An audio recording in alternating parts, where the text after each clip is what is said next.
Gusto niyong maglaro ng tagu-taguan? Ha? Pag nahanap ko kayo, hindi lang kayo taya. Patay din kayo! Oh no! Nasaan kaya sila? Mahanap ko kaya sila? Or mag-give up na lang kaya ako?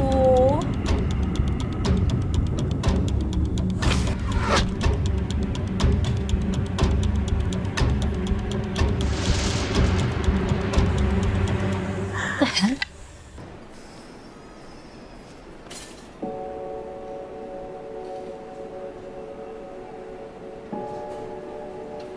Dok. Dok, kamusta po yung nanay ko? Stable na yung condition ng patient sa ngayon, pero kailangan namin siya i-monitor for any complications. Salamat, Dok.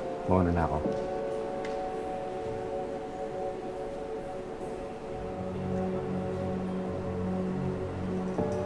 Inspektor. Mr. Pangiliban, I'm really sorry sa nangyari sa mother niyo. Sir, meron po bang kilala kayo na galit sa mama niyo na maaaring gumawa nito? Isang tao na yung kilala kong may matinding galit sa pamilya ko.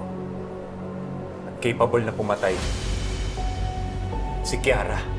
Imposibleng siyang may gawa nito. Tinawagan namin ang San Jose Mental Facility. Na-verify namin nandun si Kiara Aquino at hindi nakakalabas. Sino gagawa nito? At bakit niya pagtatangkaan yung buhay ng nanay ko? Ano bang ginawa ng nanay ko? Ano ba kasalanan niya? Bakit siya? Mr. Panganiban, wag po kayong maglala. Gagawin po namin ang lahat para mahanap ang suspect.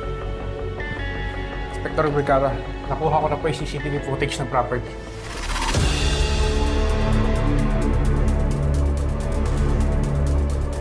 Hayop!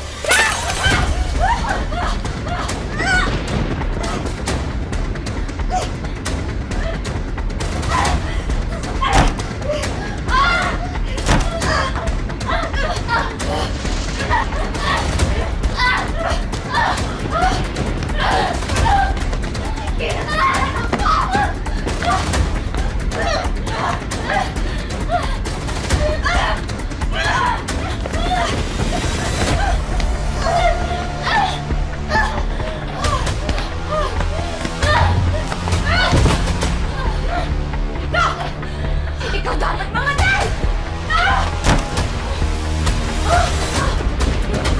Guy! Okay! Bukas! Bilis! Hindi ka natakbo! Takbo! Okay! Hindi kaya!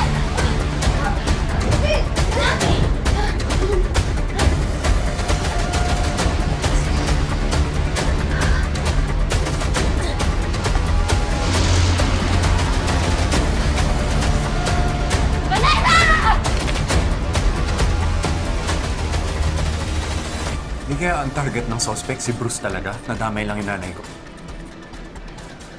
Wala ba kayong iba pang anggulo? Yung mas kita yung mukha ng killer? Merong isa pa ang camera sa sala. Tingnan natin.